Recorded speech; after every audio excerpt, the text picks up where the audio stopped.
Good morning, everyone. My name is Jimmy Pitts. I'm one of the pastors here at Washington Heights. As you can tell by that video, Roy is out of town. He's in Mozambique. We needed like subtitles on that thing, huh? But they're having a celebration. They just finished a marathon. We hosted it, and that's why he went. We had a lot of supplies to help. I think they said there was something around 175 people who participated. It is the second marathon and race in that entire country that we know of. And so for us to be able to participate, it's all in a Muslim area. So God is just doing incredible stuff over there. So Roy went over there to kind of take the supplies with his wife, and he'll be back next week. He should be back probably on Thursday or Friday. I think it takes him like 40 hours to get home. Isn't that awesome? I'm like, yeah, I do it all the time, Roy. I don't want to hear it. I travel all the time. So he doesn't have anything. You know, they asked me when I came up, they're like, Jimmy, you need to raise your chair. Like every time, you look like you're like a midget next to it when you're so low and stuff. I go, but when I raise it, I can't touch the floor, man. Anybody ever feel like God put them in shrink wrap? I mean, when he made them? That's how I feel like God just put me in shrink wrap when he made me. I didn't get the design for tall jeans. But anyways, we are continuing a series called Fearless, right? What a great bumper video. I love it that our guys shot that and made that. This series, we are making our way through an Old Testament book called Joshua. And let's remember, it is an ancient manuscript that shares about the history of the people of Israel, and it actually challenges us in the same time of how we should live today. It's a book that tells us of the people who were living in the desert for 40 years. 40 years, who now come to a place to enter what's called the Promised Land. A land that God promised them, a land they have yet to enter. So this book speaks of victories, it speaks of failures, battles, and rests. So this morning we're going to look at Joshua 4 and 5. And as the children of Israel cross the Jordan, it's their first time, they're coming into the Promised Land. God gave them some specific instructions on some next steps in their life, just as they enter that Promised Land. And let's see what those next steps are, and then let's see how we can relate to those next steps and what the next steps may be for us as we open this book and unpack it and look at it. So let's look at Joshua chapter 4, verses 1 through 7. When all the people had crossed the Jordan, the Lord said to Joshua, now choose 12 men, one from each tribe. Tell them to take 12 stones from the very place where the priests are standing in the middle of the Jordan. Carry them out and pile them up in a place where you will camp tonight. So Joshua called together the 12 men he had chosen, one from each of the tribes of Israel. He told them, go into the middle of the Jordan in front of the ark of the Lord of your God. Each one must pick up one stone carried out on his shoulder, 12 stones in all, one from each of the 12 tribes of Israel. We will use these stones to build a memorial. And in the future, your children will ask, what do these stones mean? Then you can tell them. They remind us that the Jordan River stopped flowing when the Ark of the Lord's covenant went across. The stones will stand as a memorial for the people of Israel forever. So as we begin to unpack this passage and look at it this morning, we first see the initial task that God was given them was, remember what God has done. Remember what God has done in your life. Remember what God has done in the lives around you. You know, in our culture, in our society, we understand landmarks. It's a pretty clear thing. In fact, I think in the world we understand landmarks because we see the concept all around us. And we know those landmarks are attached to some type of meeting or some type of an event that took place. You know, and as we think of them, Mount Rushmore, it's a landmark for America, right? We understand that, we see that. The Eiffel Tower, the Statue of Liberty, the pyramids of Egypt, you know, the Eiffel Tower, and then the Roman Colosseum, the Taj Mahal. They're all things that the world and us, we see the images in our head as I say them. We know all these are landmarks, and they represent a particular time in history that something significant happened that they wanted to remember. And they tell stories. So they built these things, and then they preserved them. Landmarks are important. And we are in a society full of them. When a couple gets married, you know, I do a lot of weddings, so when they get married, the husband and the wife, they'll stand before me, and as they make commitments and vows to each other, what do they exchange in those promises? A ring, because it's a landmark in their life of when they're getting married. So they exchange rings, and so when they see the ring, it's very, very significant. Some couples choose to do what's called a sand ceremony. I've done this I don't know how many times. And what it represents, if you've never seen it, there's 3 glass vases. Usually if I'm doing the ceremony, I'm standing right here. Right behind me is a table with 3 vases. 2 of them have 2 colors in it of sand. Usually one representing the bride, one the groom, and usually it's the color of the wedding. The center vase is slightly larger, and it's empty. And so I explain to the audience that, you know, they're going to pour the sand together and they become one. Some people take that, and what they do is because that sand represents their wedding and their day, they create a memorial out of it. They plaque it, they put dates on it. It is a big deal for them. I showed up to one wedding. Man, this was funny. I just couldn't, this is crazy. I show up to it, and they're, you know, I always check everything to make sure everything's ready to go before the wedding, so I try to get there an hour ahead of time. And then I go up on stage, and I'm making sure the sand's up there and looking at it, and I'd already told them about it, and they were excited to do it. But then all of a sudden, I saw, you know, 3 colored sands up there. You know, I saw it, and I'm like, what is that all about? So I go back in and grab the couple. I'm like, hey, I noticed, you know, there's 3 colored. What does the 3rd one represent? They're like, well, we wanted you to put your sand with our sand. And I'm like, I don't mix my sand. I'll be honest, there's no way. I'm like, I'm sorry, but we're not mixing sand, so we're just going to use your sand for the ceremony. My sand does not need to be with your sand. And so we pulled my sand out, and they did it, and they kept it. They don't want me on their mantle. I mean, that's just ridiculous, right? It's them. But it's that memorial and that monument thing that goes on. Landmarks, you know, events are so important to some people. They have tattoos. My wife's got one with her dad's signature right there. Some people put parents, right, on them. Kids. Sometimes baptismal dates I've seen. You know, I've seen wedding dates on people's lives.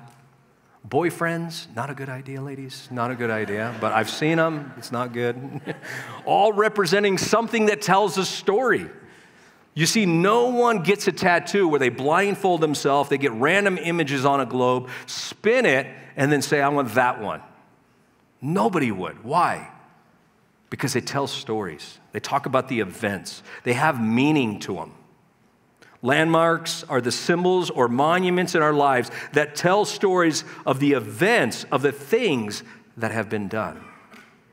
Okay, now let's take a look at Joshua 4. 21 and 23 through 23. God says something twice here. You already said it once, now you're going to hear it reinstated because he wants to reinforce the idea for the children of Israel. This goes like this. Then Joshua said to the Israelites, in the future your children will ask you, what do these stones mean? Then you can tell them. This is where the Israelites crossed the Jordan on dry land. For the Lord your God dried up the river right before your eyes, and he kept it dry until you crossed, just as he did the Red Sea when he dried it all up until we had all crossed over. What do the stones represent? I mean, what are they? They're God's faithfulness. God's faithfulness in our life. A time in which God rescued them. That's what I meant to them. God rescued them. God delivered them. God provided for them. A time in which they could look back and say, I remember when God showed up. I remember when he showed up. When do you remember God rescuing you? When do I remember God rescuing me? When you look back over your history, when has God shown up for you or for me? You know, it was probably about a month ago, my wife and I took a much-needed vacation. I do a lot of trips, but I don't do a lot of trips with her. And she's been in school for 2 years, so we haven't had the opportunity. So we went to St. Martin for 2 weeks.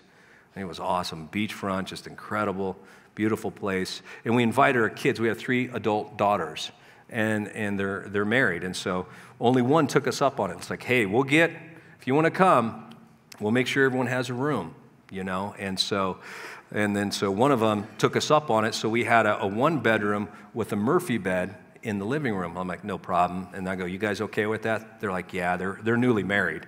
So we get there one day ahead of time. And so my wife and I, so we get there and we're checking in and we open the door and we're like, oh no, they just gave us the wrong room. And so they gave us a studio. And so it's got a bed for sure, but then it's got a sofa with a sofa bed. So when you wake up in the morning, you're like, hey, good morning, guys. Good to see you.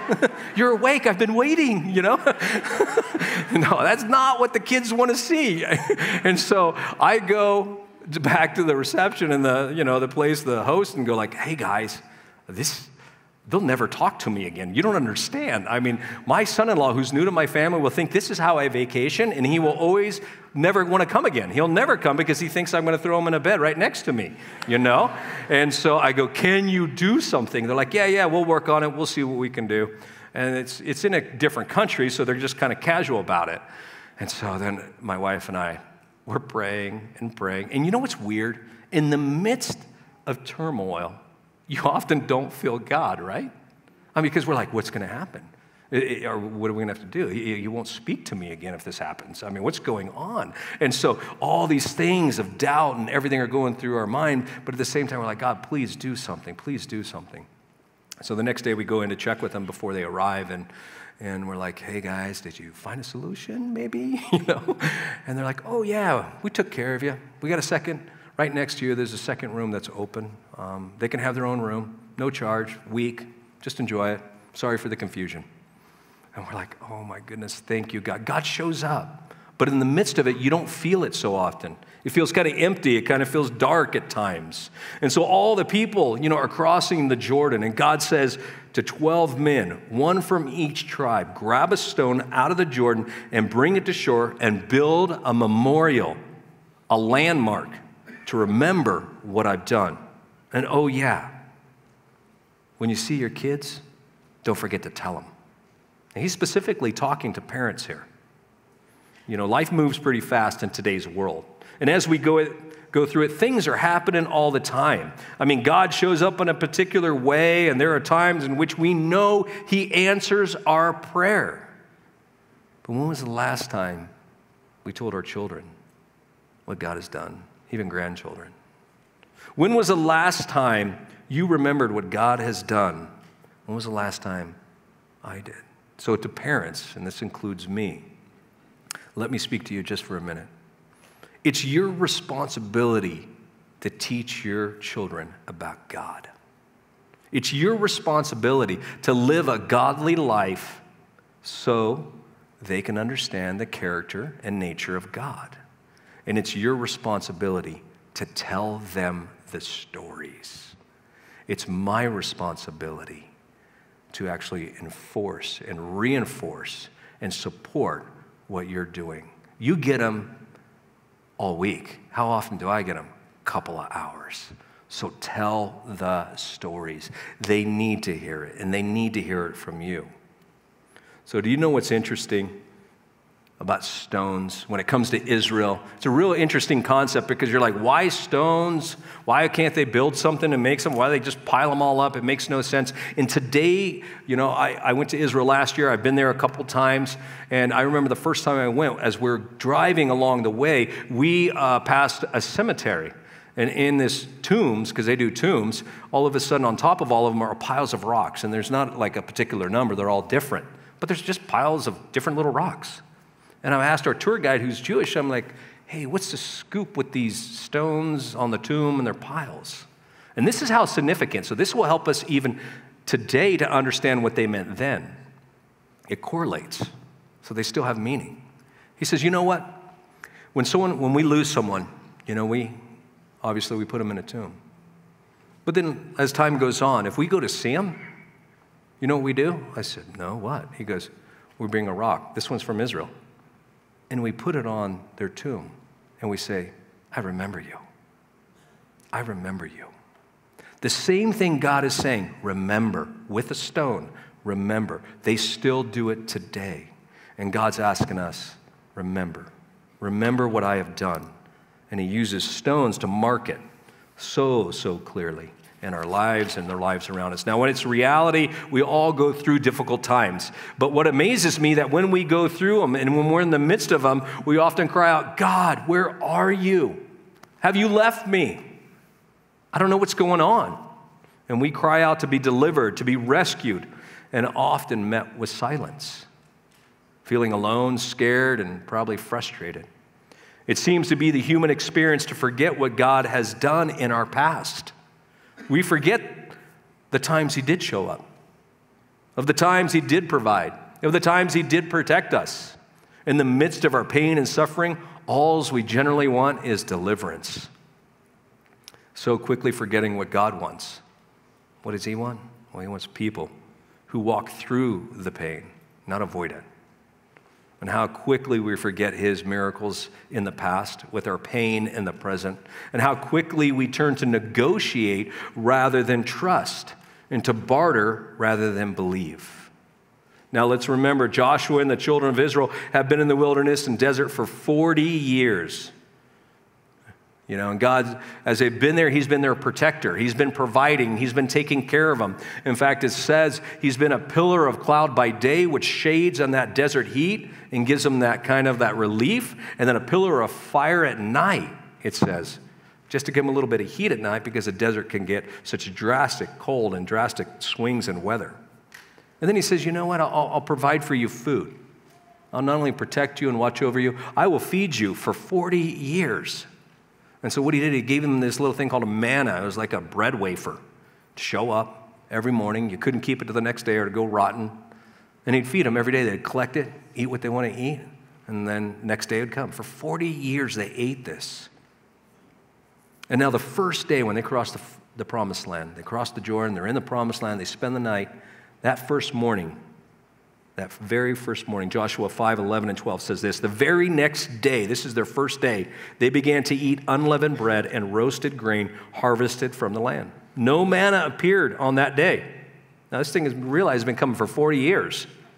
They ate from the crops of the land, and it was never seen again. So from that time on, the Israelites ate from the crops of Canaan. Welcome to the promised land, God says.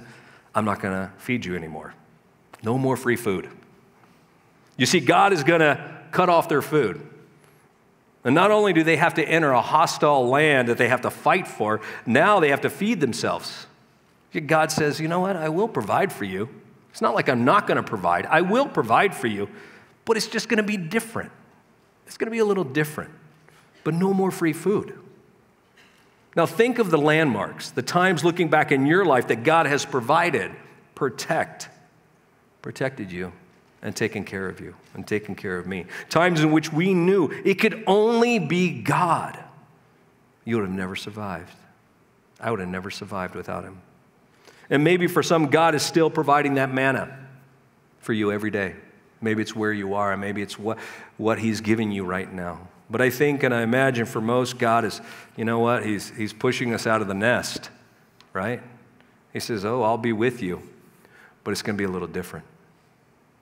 And I think before we get too upset or say it's unfair, let's realize we do this with our children all the time. Do we push our kids out of the nest? Anybody adult here want a 40-year-old kid live with them where you still do their laundry, take care of them, they won't even mow the lawn? I mean, nobody wants that, right?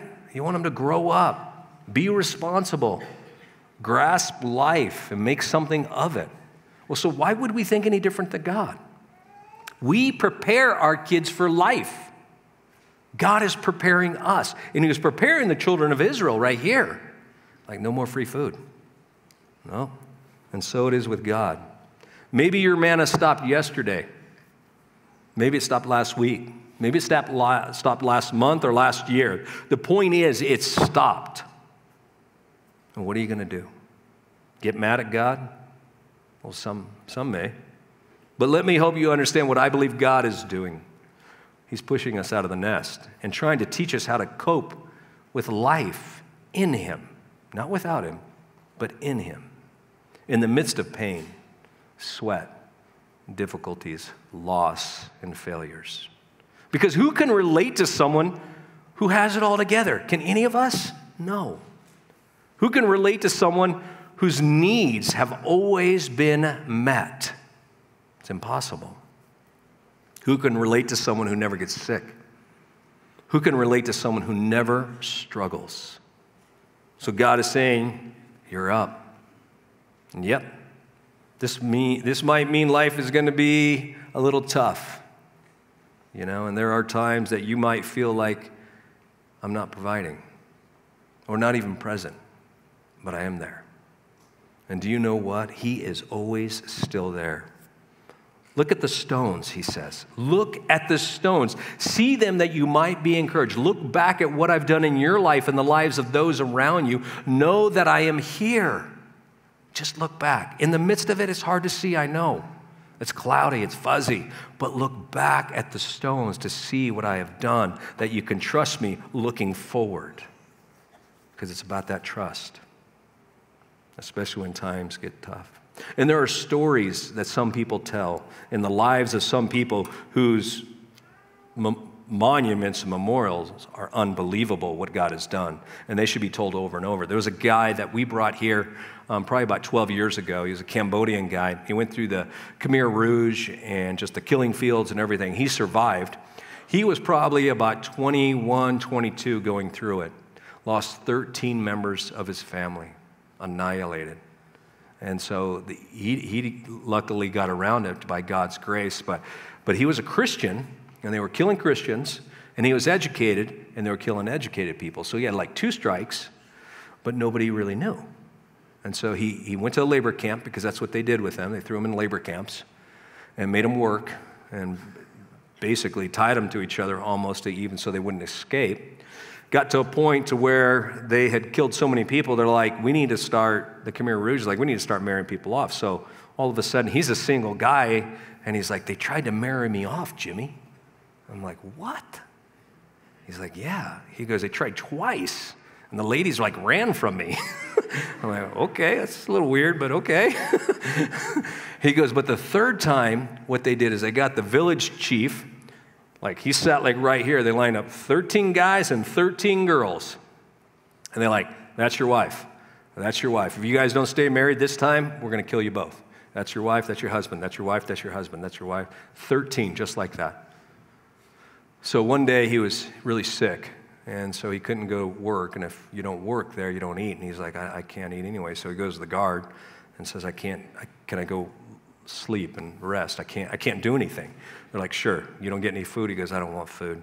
Goes back to his hut, tent, whatever it was, laying there sick as a dog, starts to feel better by the next day. And food was just so scarce. I mean, I can't tell you how scarce it was back then. But his wife had hidden, and now they had been together for 2 months and not even talked, both scared to death of each other.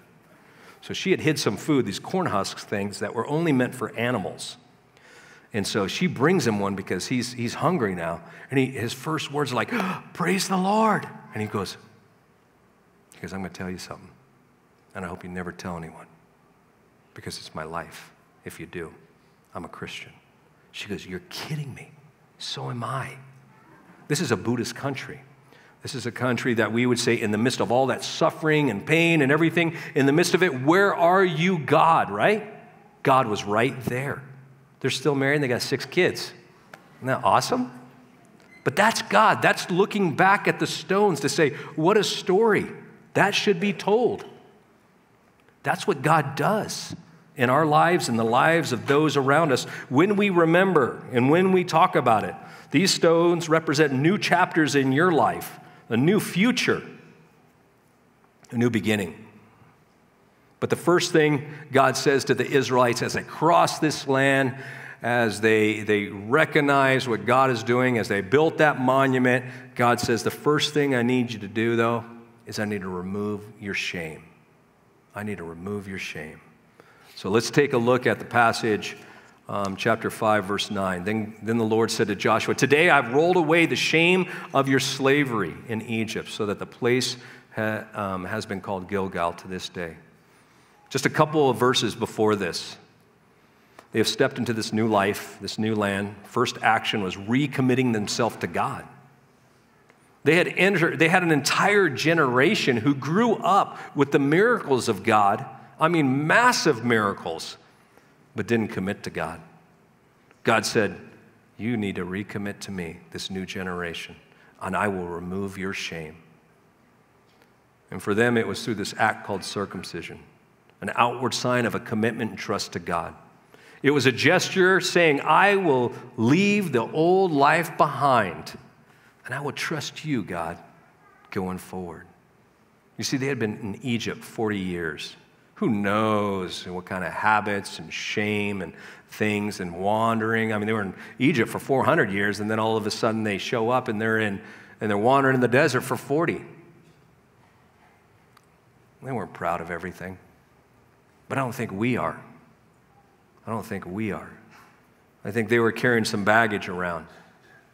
I think we carry some baggage around, and God says, I want to remove this. I want to remove it. So how's your shame? How's my shame? What are the things holding us back? You know, what are you carrying this morning? Because I'm telling you what, God wants to remove it. Because did you know shame is toxic? It's so toxic to you and to all those around you. It paralyzes you. It isolates you. People who live in shame hunker down in depression. They can't even imagine serving, living, doing life with other people. They just see their failure and their failure and their failure. And it kills your self-esteem, and it sends you in a dark, downward pattern. God is here today to remove your shame. He is here to remove it. But you have to commit to Him. You have to commit to Him. You have to believe in Him and trust Him. And even what's tough is you have to forgive yourself and let God forgive you. So don't leave today, without letting God remove that shame for you. Now the generations before this, we talk about shame and people carrying shame because some people carry shame for years and decades. There was this guy in the Old Testament prior to this named Isaac. He had two sons, Esau and Jacob. Esau was the older one. They were twins, but he was born only seconds before the other one. And so all of a sudden, Esau was hairy. Okay, that's what the Bible says. And then I know it's a weird description, but then, Jacob was smooth. It's like, okay, that's kind of weird, but okay. But it gives you a distinction later on in the story. Why? And so there comes this little passage where Jacob stole the birthright of his brother, ticked his brother off, but his brother, that's okay. At the end, when my dad dies, he will give me a blessing and restore it all, because that's what happens back then. So he took it. He's always resented his brother. Esau resented Jacob, but he's like, that's okay. But all of a sudden, the mom notices the dad was getting ready to die. He couldn't see. He was pretty well blind by then, but he could recognize voices, and he's getting ready to die, and he tells his wife, go call in Esau. I want to give him a blessing. And so that deals with status. It deals with possessions, everything back in those days. So the mom goes and gets Jacob and says, you know what? You need to go kill, make your dad this really nice meal, and then also put on some animal skin, so your dad's going to think you're Esau. I'm like, dude, that guy must have been hairy, man, if he's putting on, like, animal skin. I mean, that's pretty brutal, but he did, and he goes in, as the story goes, some of you already know that he goes in all of a sudden, and the dad's like, wait a minute. You sound like who? Esau. I mean, you sound like Jacob completely, but you're saying you're Esau. And so you know what he says to him distinctly? He's like, what is your name? He says, I'm Esau. And Jacob's lying. He's like, come here, let me feel you. He feels him. He's like, okay, I believe you. You don't sound right, but I believe you. You feel like my son. So he takes the blessing, leaves, runs for 20 years in shame. 20 years. He's basically at his uncle's house and getting a couple of wives and doing some other stuff, and for 20 years, but this guilt-ridden thing. So then there's this weird passage after 20 years as he heads back to his dad's house. There's this weird little story. It's just real quick, a couple verses that talks about when he's traveling, all of a sudden God shows up and wrestles Jacob. You guys know that? Wrestles him. And they're overtaking each other back and forth. And God's allowing that. And then all of a sudden, God pins him down and asks him a question. Do you know what the question was? What is your name? The last father that asked him that lied. He lied to him. He lied to him. God is bringing healing to this man now of his lie. And he said, I'm Jacob. And the guilt and the shame was just released so he could live again. We all carry that stuff sometimes, but it's toxic once again. You may carry it. So tonight, if you've got some, just take a walk. Take a walk with God. Tell him your name and get rid of it. Get rid of it. Forgive yourself and let God forgive you. Third point. God asks when we come before God, when we remember what he's done, when we remove our shame, the first thing that Joshua did is ask, what can I do? I'm your servant. So let's take a look at what Joshua 5, 13 and 14. It says this, Joshua was near the town of Jericho. He looked up and saw a man standing in front of him with his sword in hand. Joshua went up to him and demanded, are you a friend or foe? Neither one, the man replied. I am the commander of the Lord's army. At this point, Joshua fell to his face in the ground in reverence. I'm at your command, Joshua said. What do you want your servant to do? What do you want your servant to do? As we come to the end of chapter 5, they have crossed the Jordan. After they've recommitted to God, Joshua's first question in the promised land is not, well, how are you going to provide for these millions of people? What do you expect of me, God? How am I supposed to do this? Can you give me some more skills, maybe? Will my needs be met? You know, will we be safe? Will I be safe? He doesn't ask any of that. The first thing he asks when he encounters God is, what do you want me to do? What do you want me to do? Now, how many here have moved? Pretty stressful?